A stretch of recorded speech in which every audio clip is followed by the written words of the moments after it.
Germany needs over 400,000 new skilled workers this year alone. There are more than 600,000 job vacancies open right now, spanning engineering, IT, healthcare, and finance. And in 2026, Germany has actually made it easier for foreigners to get in, with a new digital portal, a reformed points-based visa, and faster processing times. But there's a catch. Even a 10 euro shortfall in your salary can get your application rejected. I'm Vincent, and in this video, I'm going to walk you through exactly how the Germany work permit and visa system works in 2026, the routes available to you, the real salary numbers, the documents you need, and the mistakes that get people rejected. Let's get into it. Let's clear up some confusion first, because a lot of people mix up two separate things: the work visa and the residence permit. The work visa, officially called the National D visa, is what gets you through the door. It's the entry document. Once you land in Germany, that visa alone isn't enough to stay long-term. You then need to apply for a residence permit at the local foreigners authority, the Ausländerbehörde. That residence permit is what actually gives you the legal right to live and work in the country, and its validity is usually tied to your employment contract, typically your contract length plus 3 months. The good news for 2026 is that if your national visa already authorizes employment, you can start working the moment you land. You don't have to sit around waiting for the residence permit paperwork to clear. One more important distinction: citizens of the US, UK, Canada, Australia, Israel, Japan, New Zealand, and South Korea get a shortcut. If you're from one of these countries, you can actually enter Germany without a visa and apply for your residence permit after you arrive, as long as you're not starting work the day you land. Everyone else has to secure the visa before entering. In 2026, there are 3 main pathways for non-EU professionals, and picking the right one depends entirely on your situation. The first and most powerful route is the EU Blue Card. This is designed for people who already have a binding job offer and a university degree, and it comes with the fastest track to permanent residency in the entire European Union. If you hold a blue card, you can apply for permanent settlement after just 21 months if you have B1 German, or 27 months if you don't speak German at all. That's remarkably fast compared to almost any other EU country. The second route is the standard skilled worker visa, officially called the Qualified Employment Permit. This is for people with a recognized academic degree or vocational qualification, and a specific job offer that matches that qualification. If your profession is regulated, think doctors, engineers, teachers, you'll need to get your qualification recognized through Germany's ZAB or ANABEN system before you apply. Non-regulated professions, like most IT and finance roles, skip that step entirely. The third route, and this is a newer one, is the Opportunity Card, in German, the Chancenkarte. This one is genuinely different because it doesn't require a job offer at all. It's a points-based system that lets you enter Germany for up to 12 months to search for skilled work in person. You need at least 6 points, which are awarded across qualifications, language skills, professional experience, being under 35 years old, and any prior connection to Germany. To qualify, you also need proof of financial self-sufficiency. In 2026, that threshold sits at 1,091 euros per month, which works out to roughly 13,000 euros for the full year, usually shown through a blocked bank account. There's also a fourth, more specific pathway worth mentioning. If you completed your degree inside Germany, there's a separate post-study job search permit that gives you 18 months with unrestricted working hours, more generous than the Opportunity Card, but only available to people who studied in Germany itself. Now, let's talk about the number everyone actually cares about: salary thresholds, because in Germany, missing this by even a small margin gets your application rejected outright. For the standard work visa in 2026, you need a minimum gross annual salary of 50,700 euros. If you're over 45 and this is your first time working in Germany, that threshold jumps to 55,770 euros, unless you can prove you already have adequate pension provisions in place. For the EU Blue Card, the general threshold is also around 50,700 euros gross annually. But here's where it gets interesting. If your profession is on Germany's official shortage list, and that list includes ICT managers, STEM professionals, doctors, dentists, pharmacists, nurses, and teachers, the salary requirement drops significantly, down to around 45,934 euros. Some non-regulated professions have an even lower entry point, around 45,630 euros, as long as the salary is clearly written into your contract. One thing that trips a lot of applicants up: the salary must be the actual figure written in your employment contract, in euros gross.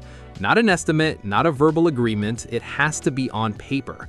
And the Federal Employment Agency will check that it's comparable to what a German worker in the same role would earn. That approval process, known as ZAV approval, typically adds 2 to 4 weeks to your timeline, so factor that in when you're planning. So what do you actually need to submit?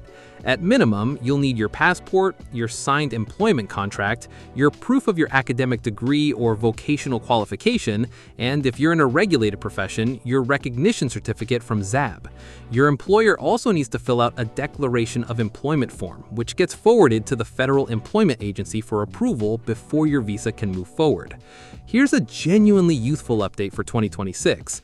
Most German missions, including those in the US, India, and Nigeria, now require applicants to use something called the Consular Services Portal, or Auslandportal. You create an account, upload digital scans of everything, your passport, your contract, your degree recognition, and German officials review it all online first.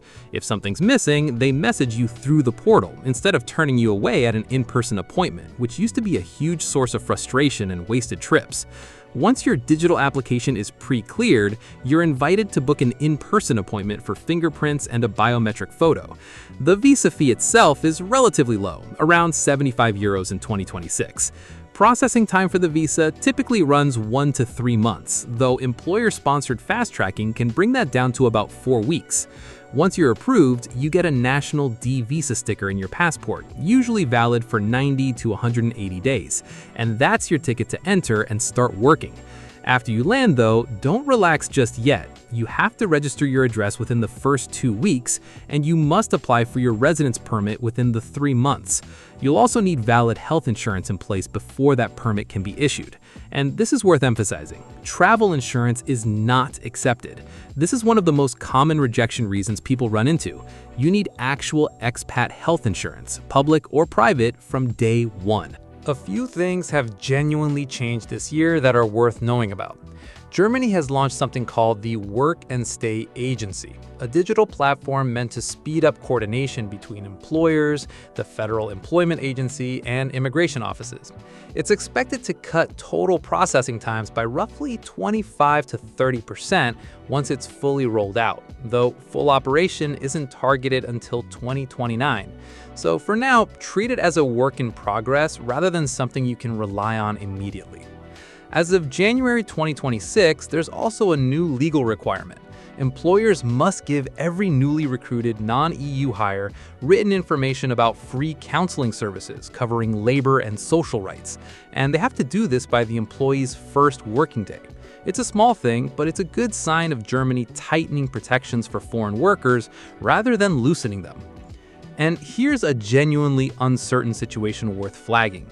In late January 2026, the European Commission actually challenged Germany's requirement for something called Van der Elst visas, which affects workers who are already employed by a company in another EU country and need to travel to Germany short term. That rule technically still stands as of this recording, but there's real legal pressure on Germany to loosen it. If this applies to your situation, it's worth double-checking the latest status before you apply, because this could shift during the year. Let's talk about where this all leads, because most people watching this aren't just thinking about a temporary stay. They want to know what permanent residency looks like. In Germany, this is called the Niederlassungserlaubnis, and the timeline depends entirely on which visa route you came in through. If you came in through the EU Blue Card, you're on the fastest track in the entire European Union. Permanent residency after just 21 months with B1 German, or 27 months without any German at all. If you came in through the standard skilled worker route, the timeline is longer, 5 years of continuous residence, B1 German proficiency, and sufficient pension contributions along the way.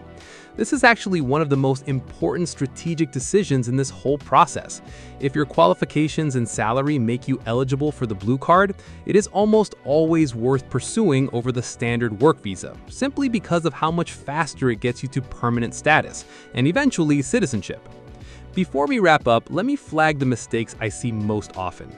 The single biggest one is submitting travel insurance instead of proper health insurance. This alone accounts for a huge share of rejections. Second is missing the salary threshold by even a small margin. German authorities do not round up, and a shortfall of even 10 euros can trigger a rejection. Third is not registering your address within that 2-week window after arrival, which can cause complications down the line when you go to apply for your residence permit.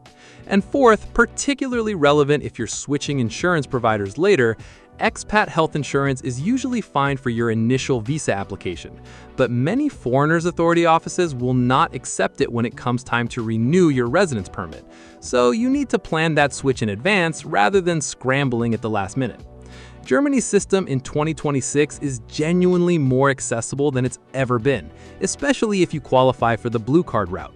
But the details matter enormously here. The exact salary figure, the right documents, the correct insurance. Get those right and you're looking at one of the fastest and most stable paths to living and working in Europe. If you found this useful, subscribe for more country-by-country breakdowns like this one, and let me know in the comments which country you want me to cover next.